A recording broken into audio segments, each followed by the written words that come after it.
नमस्कार, मैं अमित और आप देख रहे हैं आंखें न्यूज 24। आइए नजर डालते हैं आज के महत्वपूर्ण खबरों पर।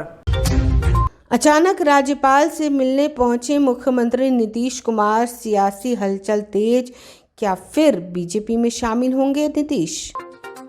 आपस में भिड़ गए नीतीश के फेवरेट अफसर के पाठक द्वारा स्कूल खोलने पर पटना डीएम ने खोला मोर्चा। आत्मदाह करने मुख्यमंत्री आवास के समीप राजभवन पहुंचे ग्रामीण चिकित्सकों पर पुलिस ने चटकाई लाठियां। जननायक कर्पूरी ठाकुर जयंती को लेकर कई कार्यक्रमों का किया जा रहा है आयोजन। और रामलला की प्राण प्रतिष्ठा के शुभ मुहूर्त पर पटना के अस्पतालों में एक साथ कई बच्चों ने लिया जन्म, परिजनों की थी हाई डिमांड। अब खबरें विस्तार से। इस खबर के प्रायोजक हैं Lohianagar mount Carmel high school, Gyansthali high school और एलएमसी कम्युनिकेशन। मुख्यमंत्री नीतीश कुमार आज अचानक राज्यपाल राजेंद्र विश्वनाथ आर्लेकर से मिलने राजभवन पहुंच गए। नीतीश कुमार के राज्यपाल से मिलने का क्या उद्देश्य था, यह स्पष्ट तौर पर सामने नहीं आया है। सीएम के साथ उनके कैबिनेट के मंत्री और उनके बेहद करीबी माने जाने वाले विजय चौधरी भी साथ हैं। बता दें कि पिछले कुछ दिनों से यह चर्चा काफ़ी सुर्खियों में है कि क्या मुख्यमंत्री वापस से भाजपा के साथ जा सकते हैं। ऐसे में अब उनका राज्यपाल से अचानक मुलाकात को लेकर कई सियासी सवाल आ रहे हैं। हालांकि इससे पहले बिहार के उप मुख्यमंत्री तेजस्वी यादव कह चुके हैं कि ऐसी कोई बात नहीं है, सब कुछ सही है और हम लोग एक साथ चुनाव लड़ सकते हैं। लेकिन पिछले दिनों राजद के मंत्री के विभाग बदलने के बाद उनके ही एक करीबी मंत्री ने यह भी कहा था कि कुछ हिसाब किताब आप लोग भी लगाइए। आज सुभाष चंद्र बोस की जयंती के समारोह में शामिल होने के बाद अचानक मुख्यमंत्री राज्यपाल से मिले। इस मौके पर उनके साथ डिप्टी सीएम तेजस्वी यादव और वित्त मंत्री विजय कुमार चौधरी भी थे। मुख्यमंत्री और राज्यपाल की ये मुलाकात करीब 20 मिनट तक चली और फिर बिना मीडिया से बात किए नीतीश वहां से निकल गए। इस मुलाकात को लेकर सियासी हलचल भी तेज है। माना जा रहा है कई विश्वविद्यालयों के कुलपति की नियुक्ति होनी है। इसी मुद्दे पर भी बात हो सकती है। शिक्षा विभाग से लेकर कई विभागों में घमासान मचा है। स्कूलों की छुट्टी को लेकर शिक्षा विभाग के एसीएस के पाठक और पटना समेत कई जिलों के डीएम आमने सामने हैं। हालांकि राजद और जदयू के तमाम नेता सीएम नीतीश की राज्यपाल से मुलाकात को औपचारिकता करार दे रहे हैं। लेकिन क्या खिचड़ी पक रही है, ये तो आने वाला वक्त ही बताएगा। ब्यूरो रिपोर्ट, आंखें न्यूज 24।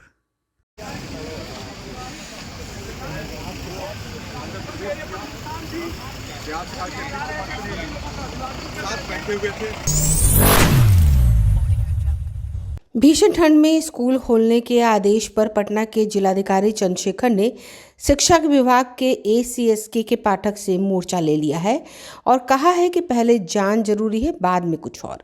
छुट्टी देने मेरा विशेषाधिकार है। कड़ाके की ठंड में स्कूलों को खोलने के शिक्षा विभाग के एसीएच के पाठक के आदेश के खिलाफ पटना के जिलाधिकारी डॉक्टर चंद्रशेखर सिंह अड़ गए हैं। जिलाधिकारी 23 जनवरी तक 8वीं कक्षा के स्कूलों को बंद रखने के अपने आदेश पर कायम हैं। इस पूरे विवाद पर जिलाधिकारी डॉक्टर चंद्रशेखर ने कहा, पहले जान जरूरी है, उसके बाद कुछ और। जरूरत पड़ने पर छुट्टी को और बढ़ाया जाएगा, ये मेरा विशेषाधिकार है। कानूनी प्रक्रिया के तहत ठंड में स्कूल की छुट्टियों को बढ़ाया गया है और जिलाधिकारी को छुट्टी देने के लिए किसी भी अनुमति की जरूरत नहीं है। इस मामले में सिर्फ हाईकोर्ट ही रिव्यू कर सकता है। वहीं माध्यमिक शिक्षा निदेशक को भेजे गए जवाबी पत्र में जिलाधिकारी चंद्रशेखर ने कहा है कि पटना जिले में शीत दिवस की स्थिति और कम तापमान के हालात बने हुए हैं। इसके मद्देनजर दंड प्रक्रिया संहिता 1973 की धारा 144 के तहत जिले में 8वीं कक्षा तक के सभी निजी और सरकारी स्कूलों के साथ आंगनवाड़ी केंद्र और कोचिंग संस्थानों को भी बंद किया गया है। धारा 144 के तहत ऐसे मामले में जिलाधिकारी के पास कार्रवाई करने के लिए पर्याप्त आधार हैं। इस आदेश की अवहेलना या उल्लंघन करने पर भारतीय दंड संहिता की धारा 188 में दंडात्मक कार्रवाई करने का भी प्रावधान है। माध्यमिक शिक्षा निदेशक कन्हैया प्रसाद श्रीवास्तव ने पटना डीईओ को पत्र लिखा। इसमें उन्होंने पटना के सभी स्कूलों को खुला रखने का निर्देश दिया था। कहा कि पटना डीएम ने स्कूलों को 23 जनवरी तक बंद करने का आदेश किया है, जबकि अपर मुख्य सचिव के पाठक ने 20 जनवरी को पत्र जारी कर कहा था किसी भी स्कूल को बंद करने से पहले विभागीय अनुमति जरूरी है। पटना जिलाधिकारी के स्कूलों को बंद रखने के निर्णय पर नाराजगी जताते हुए विभाग ने इसके विपरीत आदेश जारी किया है। डॉक्टर चंद्रशेखर सिंह ने पत्र में लिखा है कि आदेश का उल्लंघन करने पर 6 माह का कारावास या जुर्माने की सजा हो सकती है। मानवीय शिक्षा निदेशक द्वारा स्कूल खोलने के निर्देशों को उनके क्षेत्राधिकार से बाहर बताते हुए जिलाधिकारी ने इसे विधि विरुद्ध और अप्रासंगिक बताया है। कहा है कि आवश्यकता हो तो कानूनी मंतव्य प्राप्त कर सकते हैं। जिलाधिकारी के पत्र की प्रतिलिपि पटना डीओ को भी भेजी है। अफसरों की भिड़ंत पर भाजपा ने चुटकी ली है। भाजपा के प्रवक्ता नीरज कुमार ने बताया कि 2 अफसर आपस में भिड़ रहे हैं और मुख्यमंत्री मूक दर्शक बनकर देख रहे हैं। इसमें लगातार छात्र पिस रहे हैं। ब्यूरो रिपोर्ट, आंखें न्यूज़ 24। मुख्यमंत्री का प्रशासनिक इकबाल पूरी तरह से समाप्त हो चुका है। स्कूल की छुट्टियों के मसले पर डीएम और एसीएस आपस में टकरा रहे हैं। मुख्यमंत्री मूक दर्शक बनकर बैठे हैं। अविलंब उनको हस्तक्षेप कर बच्चों के हित में जो काम है वो करना चाहिए। और पूरे बिहार में कड़ाके की ठंड पड़ रही है, तो कहीं भी अलाव की व्यवस्था नहीं है, आग की व्यवस्था नहीं है। यह व्यवस्था भी मुख्यमंत्री जी को सुनिश्चित करना चाहिए, न कि उनके प्रशासनिक अधिकारी आपस में लड़ें और बच्चे पिसें। ये उम्मीद बिहार की जनता उनसे नहीं करती। समाचारों में वक्त हो चुका है एक छोटे से अंतराल का। I am Shalini Singh, principal of Luhianagar Mount Carmel School. Here in our school, we give best education and good environment to our students, where they can learn well. We provide here well-equipped lab, well-equipped, well-stocked library. We have here well-trained teacher also. We have a sports playground for cricket, volleyball, football, and also provision for indoor activities. So we have here security system, information and communication technology. So we have all facilities here in our school where students feel comfortable and secure.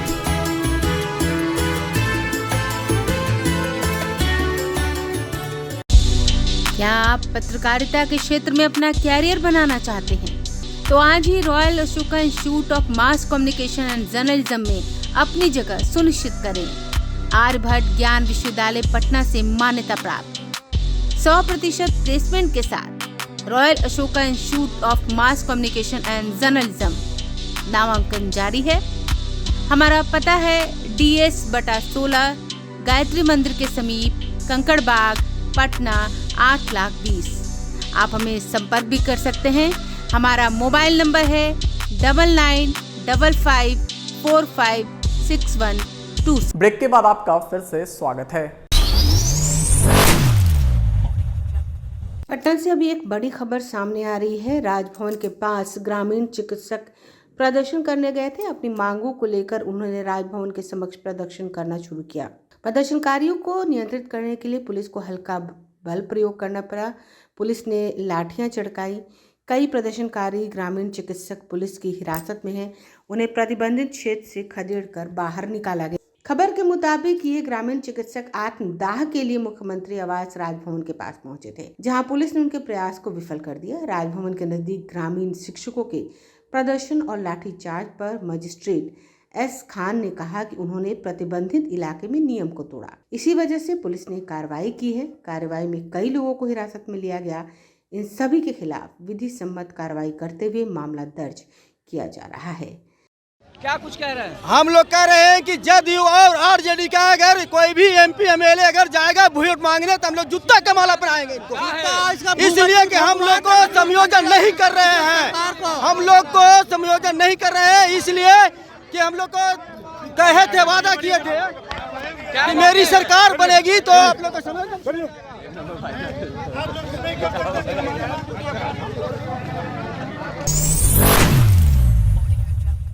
Jan Nayak Karpoori Thakur foundation तत्वावधान के अध्यक्ष पूर्व मंत्री doctor Bhim Singh की अध्यक्षता में पटना अवस्थित Bihar industries association भवन में आज जन नायक कर्पूरी ठाकुर जन शताब्दी सहकर्मी सम्मान समारोह का आयोजन किया गया, जिसका उद्घाटन बिहार भाजपा के प्रदेश अध्यक्ष सम्राट चौधरी ने किया। इस अवसर पर जननायक कतिपय सहकर्मियों और सहयोगियों को माला और शॉल देकर सम्मानित किया गया। समारोह में एक प्रस्ताव पारित कर जननायक कर्पूरी ठाकुर को भारत रत्न से अलंकृत किए जाने की मांग की गई। एक अन्य प्रस्ताव में राज्य सरकार से राज्यपाल की अध्यक्षता एक सर्वदलीय जन शताब्दी समिति गठित कर वर्ष भर कार्यक्रम चलाए जाने की मांग की गई। तीसरे प्रस्ताव में संस्कृति मंत्री द्वारा कर्पूरी जी के जन्म शताब्दी मनाए जाने की सराहना की और इसके लिए भारत सरकार को धन्यवाद ज्ञापित किया गया। समारोह को संबोधित करते हुए श्री सम्राट चौधरी ने कहा, कर्पूरी जी एक आदर्श राजनेता थे। उन्होंने समाज के निचले की सदैव चिंता की।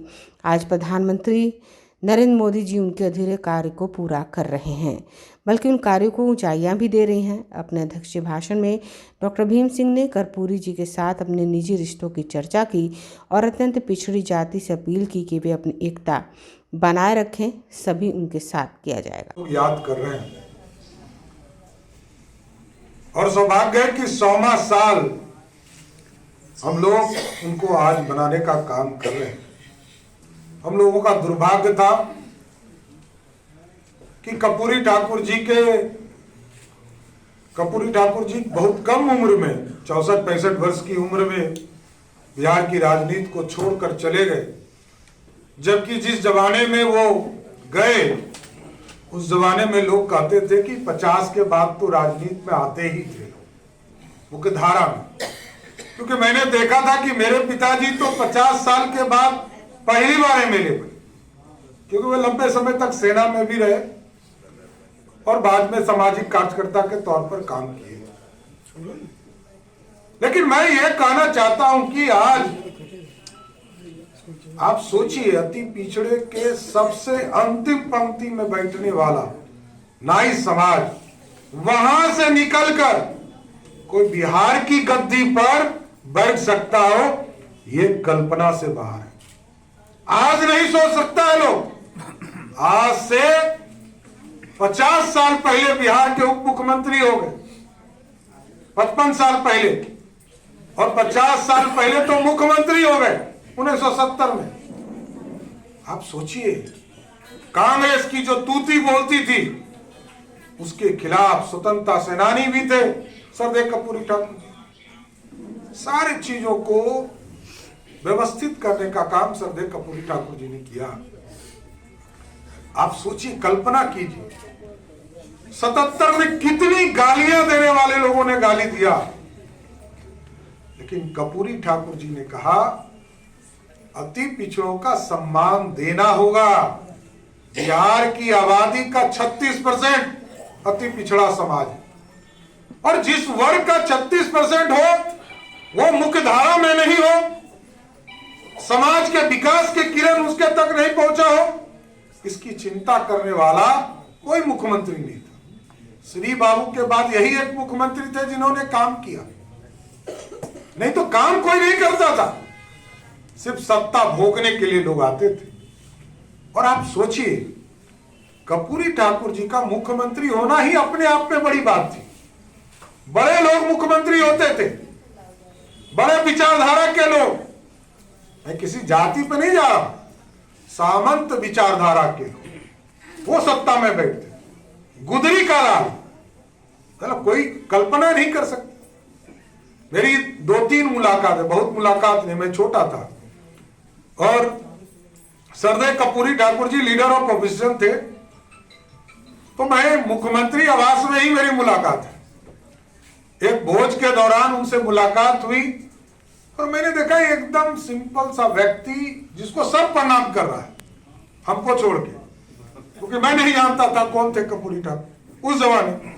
लेकिन मैं देख रहा था कि जो आ रहा था सब चीफ मिनिस्टर हो, गवर्नर हो, सारे मंत्री हो, इवन मैंने अपने पिताजी को देखा कि प्रणाम कर रहे। तो ये एक व्यक्तित्व था जो समाज को सीधे कनेक्ट करते थे। आज जितने लोग राजनीति में, सबको कर्पूरी ठाकुर जी की कृपा है। जो लालू मुख्यमंत्री हुए, नीतीश मुख्यमंत्री हुए, साथियों ये जान लीजिए, यदि लालू जी आज मुख्यमंत्री हुए और नीतीश कुमार जी मुख्यमंत्री हुए तो उसका सिर्फ और सिर्फ उदाहरण है। कर्पूरी ठाकुर जी यदि राजनीति में जिंदा रहते तो लालू यादव जी को कभी मुख्यमंत्री हो ही नहीं सकते थे। आप सोचिए, एक तो विचारधारा, राजनीति की स्वच्छता आज भी कर्पूरी ठाकुर जी के यहाँ, और जो उन्होंने छोड़कर अपनी लेगेसी छोड़ा, बाद में उनके बेटे राजनीति में जरूर आ गए, लेकिन जब तक वो जिंदा रहे कभी अपने बेटे को चुनाव में आने तक नहीं दिए, कभी आने नहीं दिए। कई बार टिकट काटा उन्होंने स्वयं अपने बेटे का। तो मेरा साथियों बड़ा स्पष्ट है, उस विचारधारा को आगे बढ़ाना है। और आदरणीय भीम सिंह जी को मैं देखता हूं लगातार लिटरेचर के साथ पूरी समाजवाद की जो फीलिंग रही है, सोशलिज्म का जो फीलिंग रहा है, उसको कैसे जनता तक पहुंचाएं और आम लोग इससे जुड़े। आज तो हम लोग जब देश में देखते हैं कि आज प्रधानमंत्री नरेंद्र मोदी हुए, तो जैसे पहले हम लोग कहते थे गारंटी, कमिटमेंट, कोई नेता कमिटमेंट करके आए सत्ता में, सत्ता के बाद भुला जाता था। लेकिन हम जब देख रहे हैं, आज तो हम लोगों ने आग्रह किया। कल अयोध्या में रामलला 500 सालों के बाद अयोध्या में विराजमान हुए, उनके लिए प्राण प्रतिष्ठा का कार्यक्रम का आयोजन किया गया। वहीं दूसरी तरफ राजधानी पटना में परिजनों के बीच में कल के ही दिन अपने बच्चों की डिलीवरी कराने पर जोर दिया गया।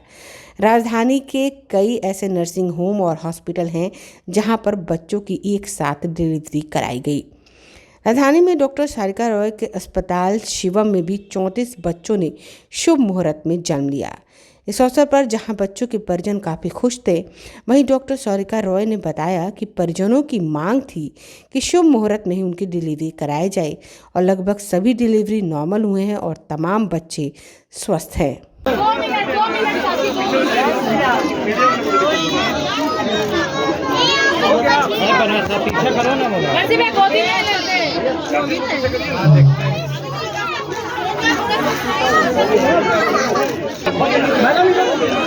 मैडम इधर देखिए।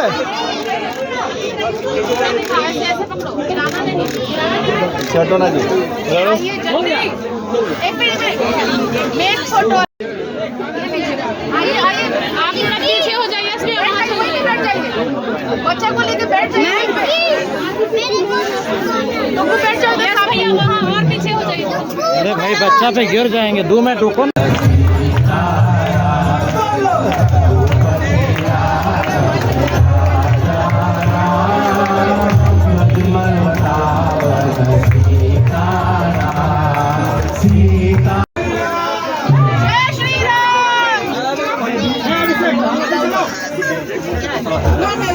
मैडम इधर देखिए।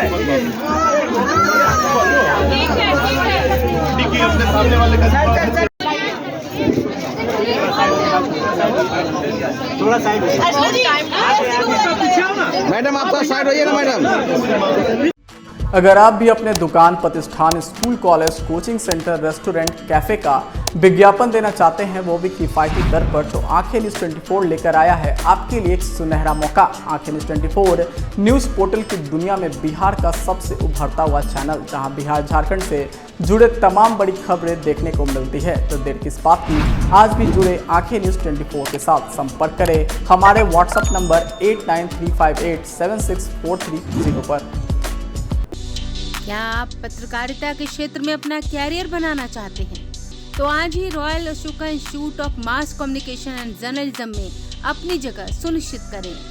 आर्यभट्ट ज्ञान विश्वविद्यालय पटना से मान्यता प्राप्त 100% प्लेसमेंट के साथ royal Ashoka Institute of Mass Communication and journalism नामांकन जारी है। हमारा पता है DS/16 गायत्री मंदिर के समीप, कंकड़ बाग, पटना 8,20,000। आप हमें संपर्क भी कर सकते हैं। हमारा मोबाइल नंबर है 9955456126।